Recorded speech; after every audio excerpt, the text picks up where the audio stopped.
Welcome to All Sorts Podcast, your passport to a universe just, well, brimming with curiosity. Yeah, it's like standing at the edge of this huge library, isn't it? So many stories. Exactly. And today, we're picking out a really special one. Think of a page where the ink, it sort of bleeds into the paper itself, turning simple squares into, well, amazing shapes. Origami. Origami. We're going to try and unfold the secrets of mastering it, that surprising place where art meets some pretty deep science. It's fascinating, how this thing people often think of as just a hobby sits right at that crossroads. So what sources are we drawing on for this deep dive? Okay, so we've got Michael G. LaFosse's book, Advanced Origami, An Artist's Guide to Performances in Paper. That really shows the artistic side. Right. Then we have insights from LaFosse himself, from interviews, and also from Meenakshi Mukherjee, who's a master of modular origami. Gives us that sort of contemporary master's view. Okay, nice. And for the broader picture, we're looking at stuff from Wikipedia and the BYU Design Review. They help connect the art and the science, the logic behind it. And this is all for the learner persona. Right. Someone curious who wants to get the core ideas quickly. Exactly. Our mission today for you, the learner, is to boil down the key techniques, the artistic possibilities, and those cool scientific principles that make origami way more than just, well, folding paper. Okay, let's peel back that first layer then. Techniques.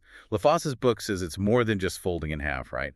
What are the real building blocks? Oh, absolutely. I mean, sure, you start with mountain and valley folds. That's like your A and B. But advanced origami really stresses mastering a richer vocabulary. Like what specifically? Well, you've got inside and outside reverse folds, great for shaping points, details. Then squash folds, making flat bits from corners. Crimps for sharp angles. Petal folds, you see those in flowers a lot. And rabbit ears essential for things like legs or arms. But it's not just doing the folds. LaFosse really points out the stuff people miss.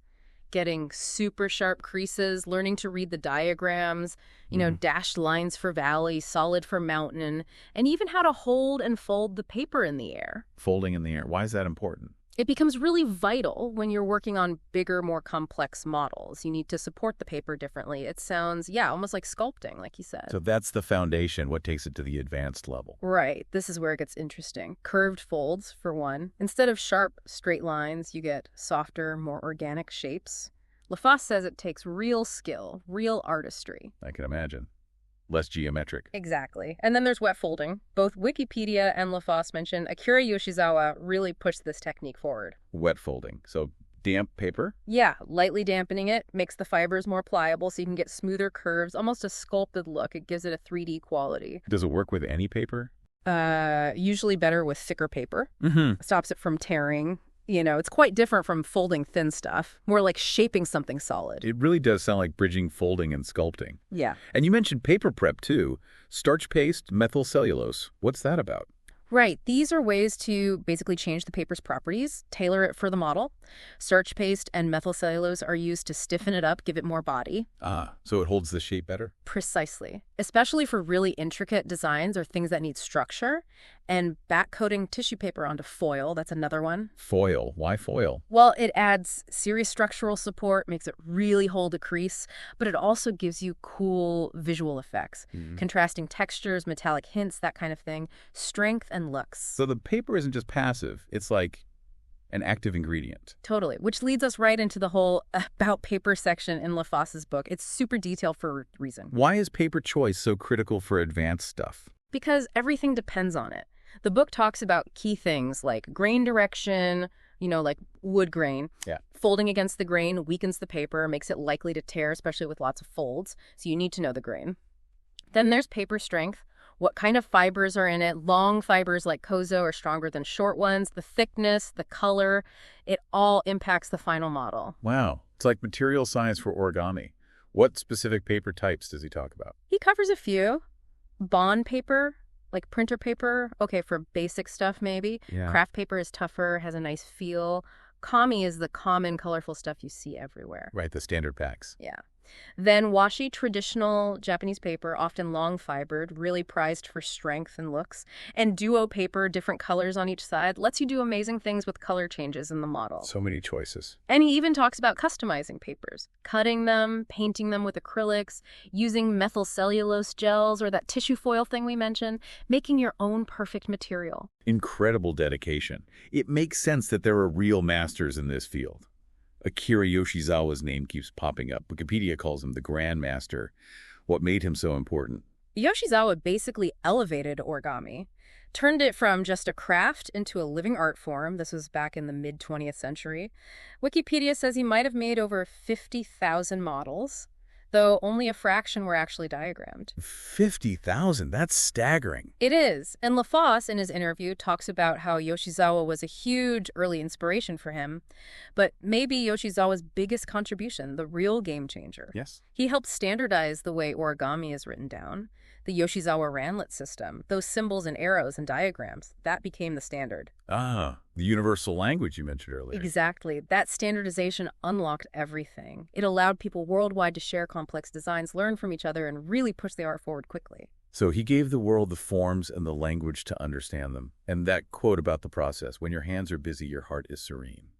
That's beautiful. It really captures his philosophy, doesn't it? It wasn't just about the finished object, but the mindful act of creation, that connection you feel when you're folding. Now, Michael LaFosse himself, the author of our main source book, he was inspired by Yoshizawa, co-founded Origami Studio.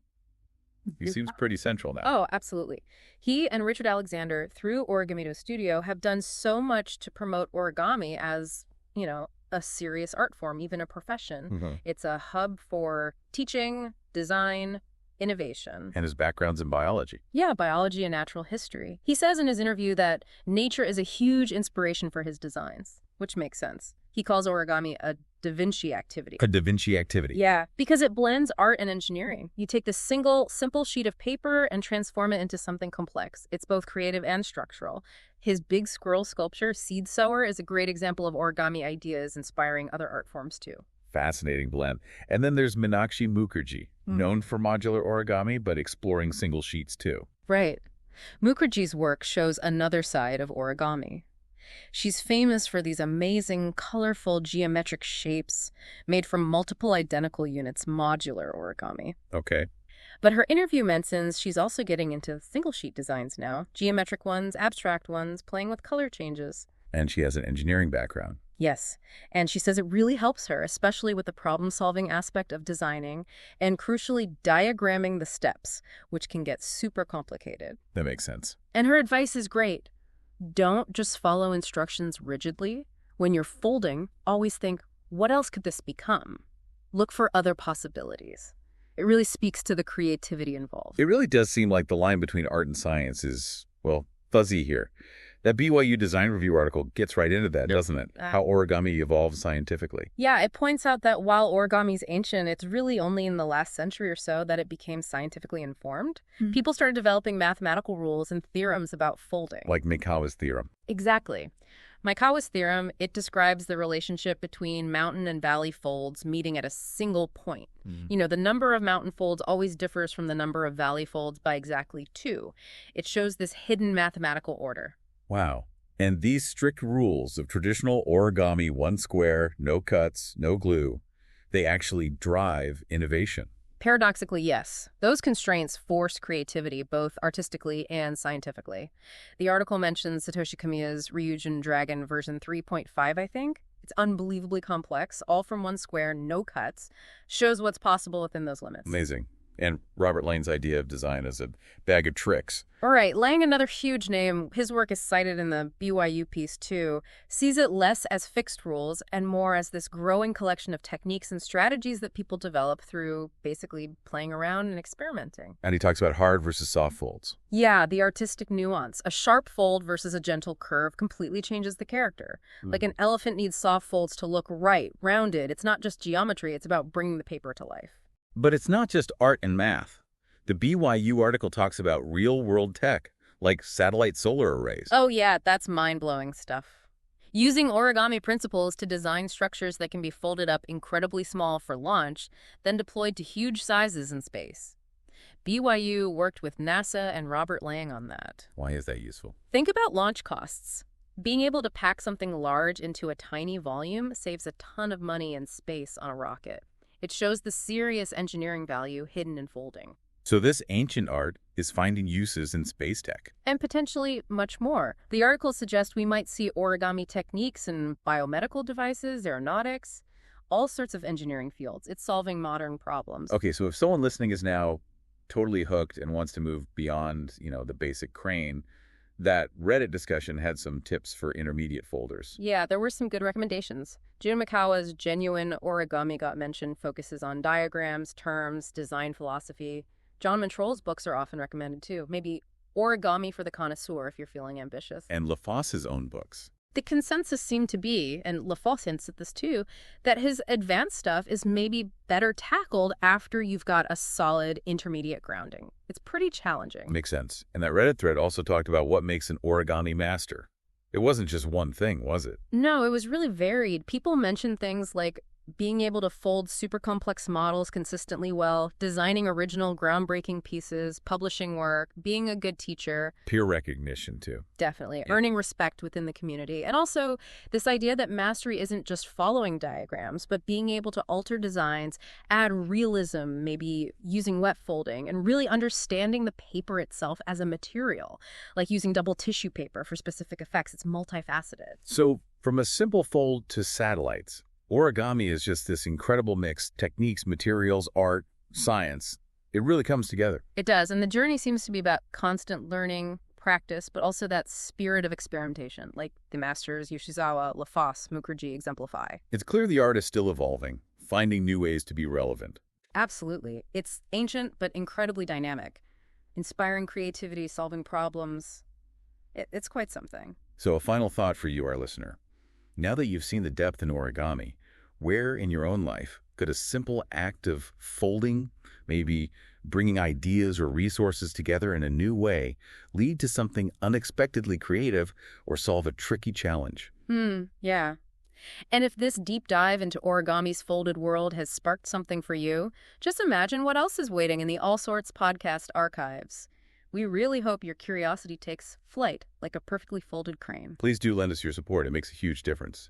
Like this deep dive, share it, and subscribe to the All Source podcast on YouTube. And check out our other sonic journeys. Each one's a different fold in the tapestry of learning. For more glimpses into all sorts of things that catch our interest, you can follow us on X, Instagram, and Threads. Your engagement honestly helps us keep crafting these stories, one fold of insight at a time, right here on All Sorts podcast.